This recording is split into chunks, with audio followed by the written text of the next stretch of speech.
Hello everyone, আসসালামু আলাইকুম। Welcome back to my channel.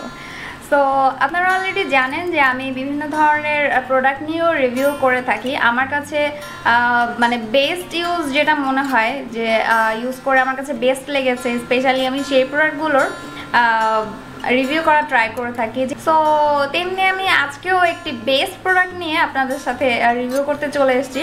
সেটা হচ্ছে সানস্ক্রিন। বেস্ট একটা সানস্ক্রিন নিয়ে কথা বলবো। নর্মালি আমাদের কিচেনে যেতে হয়, রোদে যেতে হয়, তো অবশ্যই আমাদের একটা সানস্ক্রিন ইউজ করতে হয়। তো ইভেন আমরা যখন অনেক লং ট্যুরে যাই তো তখনও দেখা যায় আমাদের সানস্ক্রিনটা কিন্তু ম্যান্ডেটরি। তো আমরা দেখা যায় যে লং ট্যুরে যেতে চাই, কিন্তু আবার এটাও চাই যে আমাদের স্কিনটা যাতে বার্ন না হয়ে যায়। এর জন্য আমরা খুবই ভালো একটা সান প্রোটেকশন দেবে এমন একটা ক্রিম নর্মালি সার্চ করি। তো আমি আজকে কথা বলবো আমার দেখা বেস্ট একটা সানস্ক্রিন নিয়ে। সেটা হচ্ছে নিউট্রিজেনার এই সানস্ক্রিনটি। হ্যাঁ, এটা আমার কাছে বেস্ট একটা সানস্ক্রিন।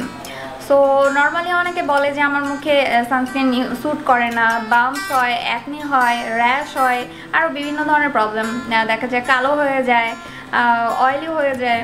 সো আমি আজকে তাদের এই প্রবলেমগুলোর সলিউশন নিয়েই মেনলি এসেছি।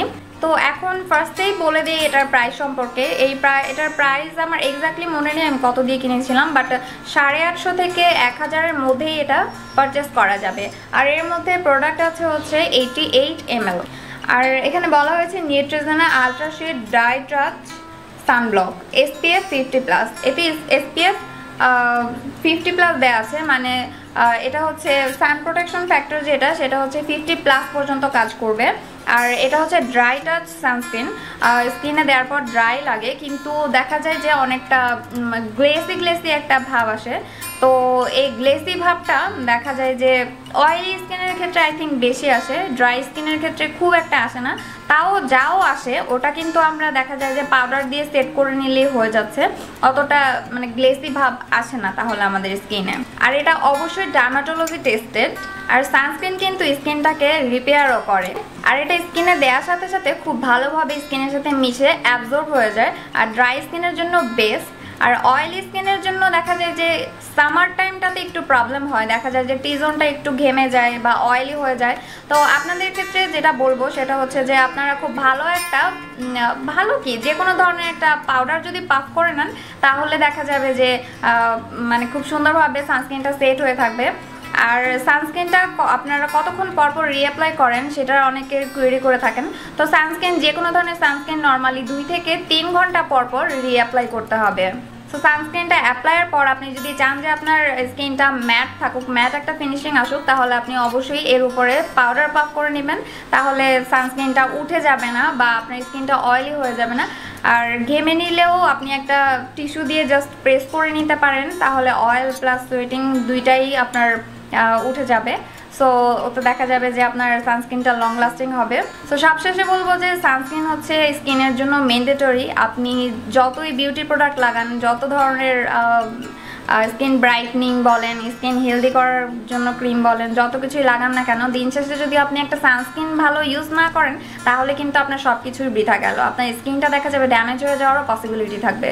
সো অবশ্যই আমি সবাইকে সাজেস্ট করবো যে আপনারা সবসময় হিটে যাওয়ার আগে বা কিচেনে বা রোদে যাওয়ার আগে সবসময় সানস্ক্রিনটা অ্যাপ্লাই করবেন। তো আপনাদের সুবিধার্থে আমি দেখিয়ে দিচ্ছি আমি সানস্ক্রিন কিভাবে অ্যাপ্লাই করি। তো সানস্ক্রিনের পরিমাণটা কতটুকু হবে সেটা ডিপেন্ড করে আমাদের ফেসের স্ট্রাকচারের উপর। তো আমি ঠিক এই পরিমাণ সানস্ক্রিন নিয়ে তারপরে এরকম ড্যাব করে স্কিনে লাগাই।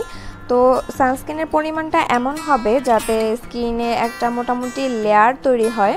তো দেখা যাবে কোথাও সানস্ক্রিন লেগেছে কোথাও লাগেনি, এরকমটা হবে না। এরকম একটা লেয়ারের মতো তৈরি হলে দেখা যাবে যে স্কিনের সব অংশেই পরিমাণ মতো সানস্ক্রিনটা লাগবে এবং খুব হাই একটা প্রোটেকশন পাওয়া যাবে। তো এরকম করে ড্যাব করে লাগানো হয়ে গেলে আমি সার্কুলার মোশনে জাস্ট লাগিয়ে নিই।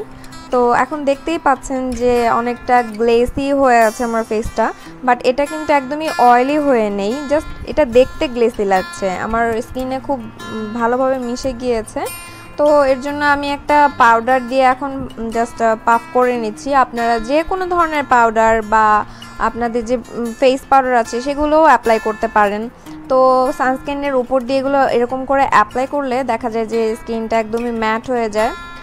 তো এরকম করে জাস্ট আমি একটা টিস্যু নিয়ে নেই, যখন আমার দেখি যে স্কিনটা অয়েলি হয়ে গিয়েছে বা ঘেমে গিয়েছে, জাস্ট এরকম প্রেস করে নিলেই এক্সট্রা অয়েলটা টিস্যুর মধ্যে চলে আসে।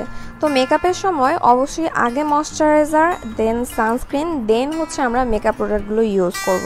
অ্যান্ড নর্মাল টাইমেও আগে আমরা ময়শ্চারাইজার ইউজ করে নিব, যদি ময়শ্চারাইজার ইউজ করার প্রয়োজন পড়ে, তারপরে সানস্ক্রিন ইউজ করব। আর চোখে কিন্তু অবশ্যই সানস্ক্রিনটাও অ্যাপ্লাই করতে হবে। তো আশা করছি আজকের ভিডিওটা আপনাদের কিছুটা হলেও উপকারে আসবে।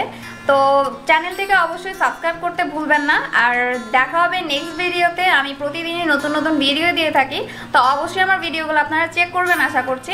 তো আজকে এখানেই শেষ করছি, দেখা হবে নেক্সট ভিডিওতে। সবাই ভালো থাকবেন, সুস্থ থাকবেন। আল্লাহ হাফেজ।